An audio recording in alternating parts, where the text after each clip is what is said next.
Hey guys, welcome back to my channel. It's Mackenzie here. Thanks so much for tuning in and watching.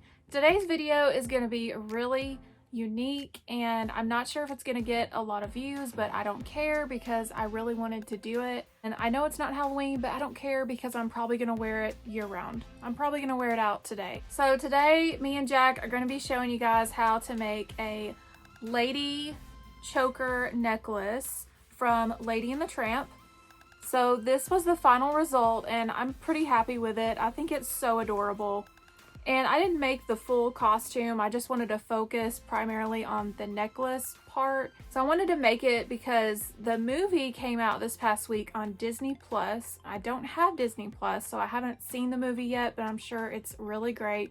But of course, I've seen the classic cartoon movie, which is such a great movie. And I just got so inspired. I just wanted to make something really unique. So let me guys know if you've seen the new movie or not, because I really do want to see the new one that came out. It looks super cute and I just love dogs. I love Disney movies. And so let me know if you guys have seen it. I'm really curious if it's very similar to the old one or not. So just leave a comment below and don't forget to hit the subscribe button. So let me show you guys how to make this necklace. Let's go ahead and get started.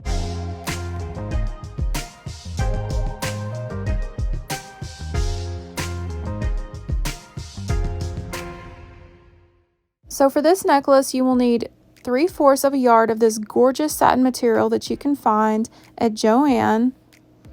And then you will need gold cardstock paper, and I got 2, but I actually only needed 1. And then you'll need a gold clasp, and I got this from Joann. And then you will need a permanent marker, and then fabric scissors and regular scissors, sewing pins, and a sewing machine. Now lay your fabric long ways and cut off any excess material at the end that you don't need. Pin the fabric right sides together, then sew it.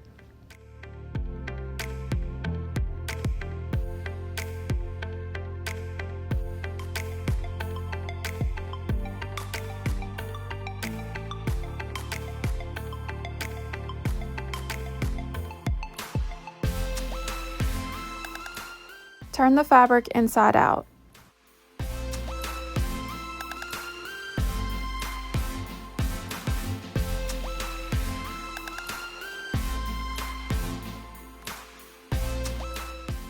Take the ends of the fabric, turn it on the inside, and then what you're going to do is connect the two and then sew over it.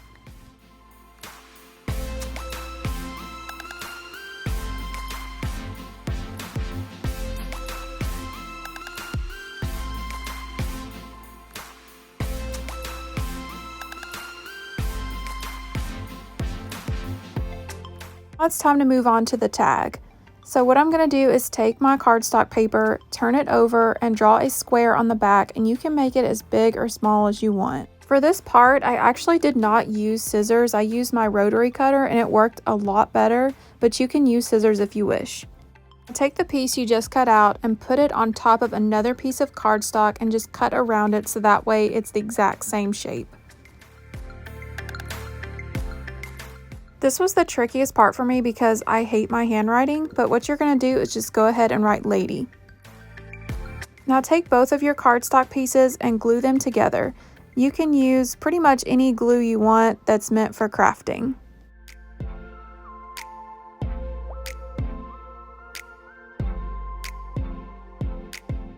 This part is a little tricky, so you'll just have to be pretty careful. So what I'm doing is I'm creating the hole at the top of the tag, and I'm just taking a really small pair of scissors and a pin, and I'm just going to make a hole just big enough to put the gold clasp on it, and then you'll just go ahead and put it on the necklace.